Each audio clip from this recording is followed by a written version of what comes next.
Julia downgrades to tropical storm after making landfall in Nicaragua. Currently, the storm has maximum sustained winds of up to 110 km per hour.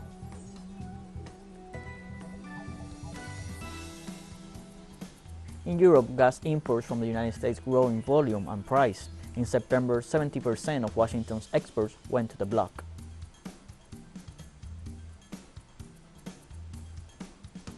The UN envoy for West Asia revealed that the Israeli regime has killed 150 citizens of Palestine so far this year.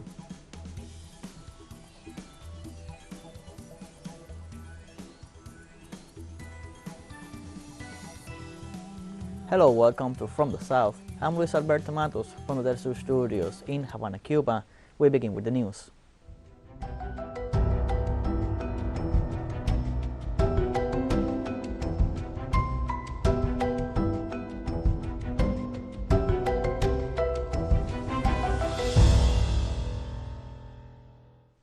Julia downgraded to a tropical storm after hitting Nicaragua's central Caribbean coast on Sunday and lashing Colombia's San Andres and Providencia islands.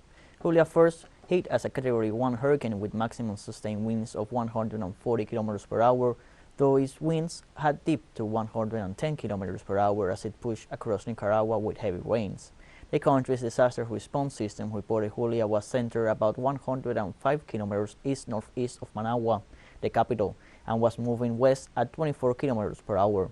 The storm was forecast to sweep across Nicaragua and then emerge over the Pacific and border on the coast of El Salvador and Guatemala, a region already saturated by weeks of heavy rains.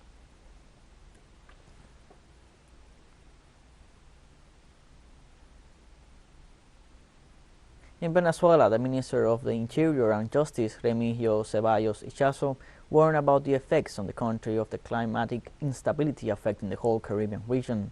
The official referred that the increase of rainfall along the coastal strip is a consequence of the formation of a storm surge since Saturday afternoon, and stated that specialized agencies are monitoring the rainfall and its effects.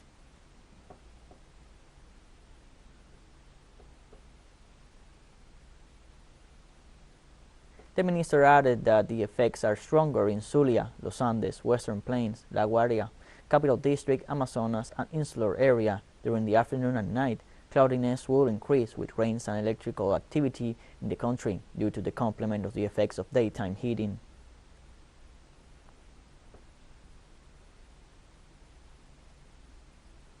Colombian President Gustavo Petro provided a brief assessment of the damage caused by Hurricane Julia to San Andres and Providencia Islands. Through a statement in his Twitter account, the head of state said that Hurricane Julia's passage through San Andres left slight damages, 2 people injured, 2 houses destroyed, and 100 of them damaged. Fortunately, the storm's time in Providencia was short. President Petro also said that as soon as air operations resume, aid will arrive to the affected areas.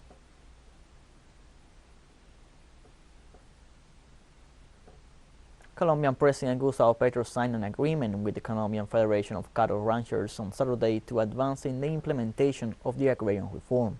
The pact guarantees the purchase of at least 3 million hectares of land from cattle ranchers for landless peasant families. It also establishes that the lands will be accredited as private property of the beneficiaries in accordance with the law and corroborates the absence of agrarian processes in progress or protection measures restricting the usufructuaries. Senator Ivan Cepeda, who was part of the facilitating the process, assured that this is a historic event since it is the first time that the agrarian sector is committed with the government to advance in the process of implementation of a comprehensive rural reform.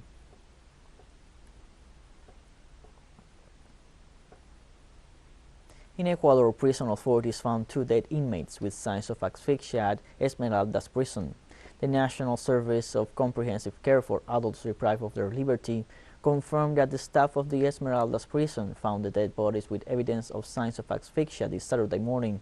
The National Police initiated an investigation to determine the cause of death, although preliminary versions reflected by the local press indicate that they could have lost their lives by blows inflicted inside their cells after an incident that took place in the early hours of the morning. This same week, 29 inmates have been killed and 53 wounded in confrontations registered in the detention centers of Guayas and Cotopaxi.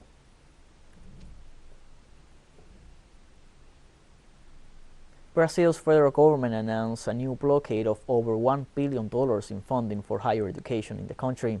This is in addition to the blockades of $1.34 billion announced between July and August, a measure that brings the contingency in education to $2.4 billion.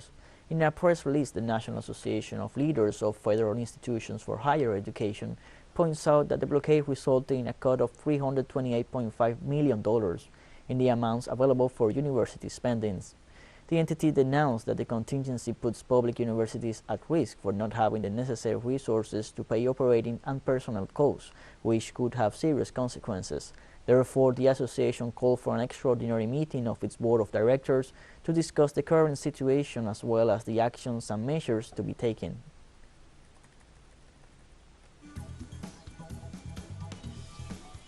Let's take a short break, but first remember you can now follow us on TikTok at the account at teleSUR English, in which you will be able to see news in different formats, news updates, and much more. Other stories coming up, stay with us.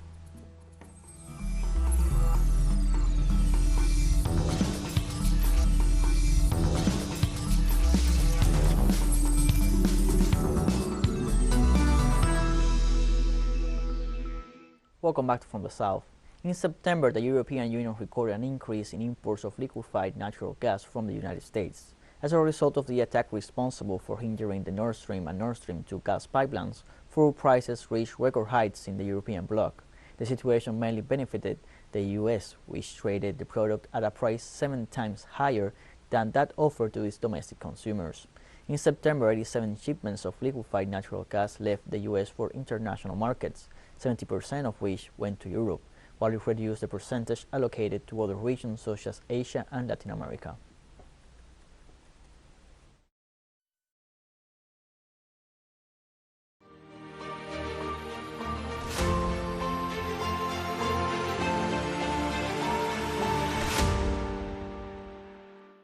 The Russian government deployed on Sunday a group of divers who will be in charge of examining the infrastructure of Crimean Bridge from the sea after the explosion on Saturday. Russian Deputy Prime Minister Marat Yusnulin reported that the Russian divers have been working on the task since early this morning, and first results of this underwater analysis are expected to be published on Sunday. The aim is to establish the extent of the damage caused by the explosion to the infrastructure of the bridge inaugurated in 2019 and built at the initiative of Russian President Vladimir Putin. A cargo truck exploded in the early hours of Saturday morning on Crimean Bridge, which connects the Crimean Peninsula with mainland Russia, killing at least 3 people.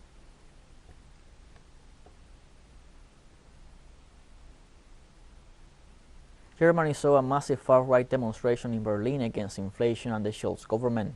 More than 10,000 people gathered in the center of Berlin at the call of the far-right Alternative for Germany party to protest against Olaf Scholz's government. The demonstration was held in protest of the government's policies to the energy and inflation crisis. 28 people were arrested in clashes with counter-demonstrators, some 1,400 activists deployed in key areas that tried to block the march.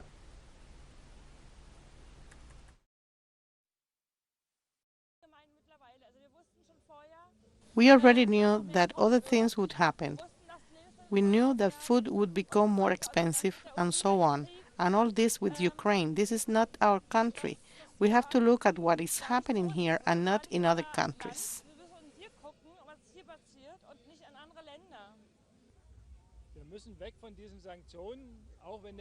We must abandon sanctions, even if the war is not justified. We must be able to continue to exist as Germany, as Europe, at our level, because we are the pillar of the world, of all the countries. You can see the money that the government gives to support other countries. This money is disappearing and conflicts of interest are becoming more and more important. On Saturday, thousands of supporters of WikiLeaks founder Julian Assange protested outside the British Parliament, demanding the government to cancel plans to extradite him to the United States. that the truth comes out. It is not possible that the truth be imprisoned, and that they imprison Julian Assange, who has revealed the monstrosity of imperialist governments in genocidal wars, in wars that have not only gone to kill in a confrontation, but have also killed civilians, and many corruptions behind people's backs. Cuba is a victim of the United States, a victim of its blockade, of its cruelty against the Cuban people, and that is why we also defend Julian Assange, who is a political prisoner, because he tells and wants to tell the truth, and wants to change the destructive course of the world. Fidel Narvaez, former consul of Ecuador in London, said Saturday's demonstration in favor of justice for Julian Assange was a historical one. What we have today is an unprecedented demonstration in the history of the country. Never before has a human chain surrounded the parliament, which is a symbol of political power of this country, for the most important political prisoner of this generation. What we are asking here is that a person cannot be extradited for revealing the truth. We have criminals who are unpunished, and we have the person who revealed the crimes currently deprived of his freedom, and they want to imprison him for life. The former consul of Ecuador added that Lenin Moreno's government betrayed Julian Assange and sold Ecuador's honor.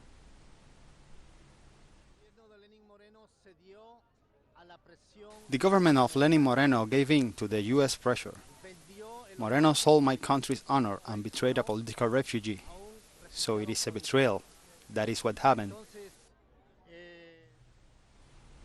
On Saturday, tens of thousands of union workers marched through the streets of central Rome to demand fair working conditions and social justice in the wake of the recent election victory of far-right leader Giorgia Meloni. Protesters from all over Italy gathered in the central Piazza della Repubblica, waving flags of the CGIL, the Italy's main trade union. They put forward 10 proposals including increases in wages and pensions, the introduction of a minimum wage, a cap on utility bills, a plan for energy self-sufficiency based on renewable sources, safety in the workplace, an effective tax reform, and a universal anti-poverty measure.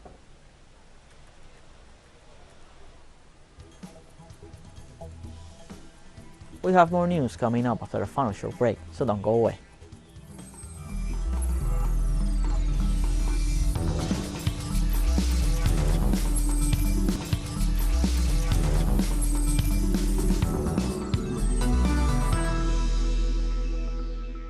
Welcome back From the South. The UN envoy for West Asia of the United Nations Organization expressed concern over the intensification of raids and killings of Palestinians by Israeli military. In an official statement, the UN Special Coordinator for the West Asia Peace Process, Tor Wennesland, denounced the deterioration of security situation in the face of increased night raids and indiscriminate use of force by the Israeli military in Palestine, which have left over 150 Palestinians dead, the highest number of deaths in the territory since 2015. The Norwegian diplomat further noted that this rising wave of violence has fueled a climate of fear, hatred and anger, and stressed the need to immediately reduce tensions in the area. Wennesland urged the Israeli and Palestinian authorities to restore calm and avoid further confrontation, and said he was ready to actively collaborate with the parties to restore peace in the area.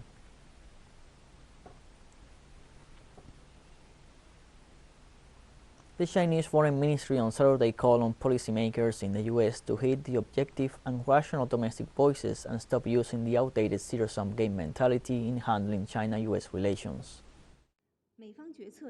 U.S. policymakers need to listen more to the rational and objective voices of the business and academic communities. Stop handling China-U.S. relations with the outdated mindset of zero-sum games. Stop letting its China policy be guided by the so-called political correctness. Seriously uphold the principles of mutual respect, peaceful coexistence, and win-win cooperation, and bring China-U.S. relations back onto the track of sound and steady development. Syrian Foreign Ministry authorities condemned the blatant plundering of its mineral resources, especially oil, by United States forces in the northeastern part of the Arab nation and demanded compensation for the losses. Through a statement, the Foreign Ministry stated that these practices of the U.S. military are despicable and constitute an act of true piracy, as well as an attempt to return to colonial times. Likewise, it recalled that these actions violate international law and the United Nations Charter. The Syrian government urged the UN Security Council to condemn and to stop these actions. The statement also demanded the U.S. immediately withdraw its forces illegally present in Syria territory and cease its support to terrorists and mercenaries.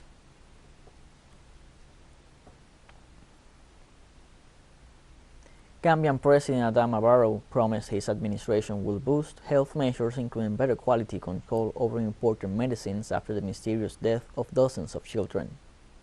In view of this unfortunate incident, I directed for immediate action that the Ministry of Health works with the Attorney General's chambers to review and update the Medicines and Related Products Act, the Pharmacy Council Act, and all other related legislative frameworks and regulations.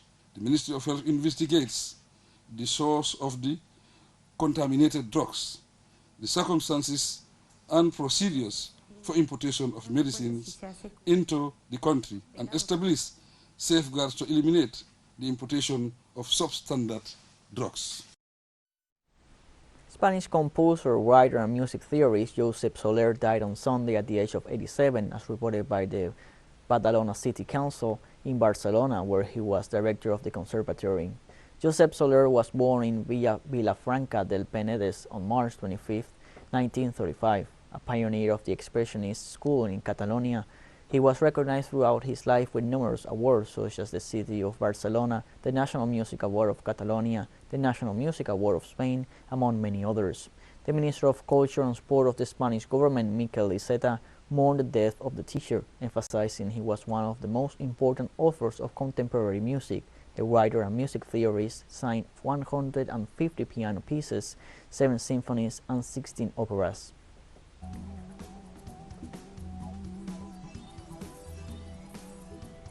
We have come to the end of this news briefing. You can find these and many other stories on our website at telesurenglish.net. You can also join us on social media, Facebook, Twitter, Instagram, Telegram, and TikTok. For TeleSUR English, I'm Luis Alberto Matos. Thank you for watching.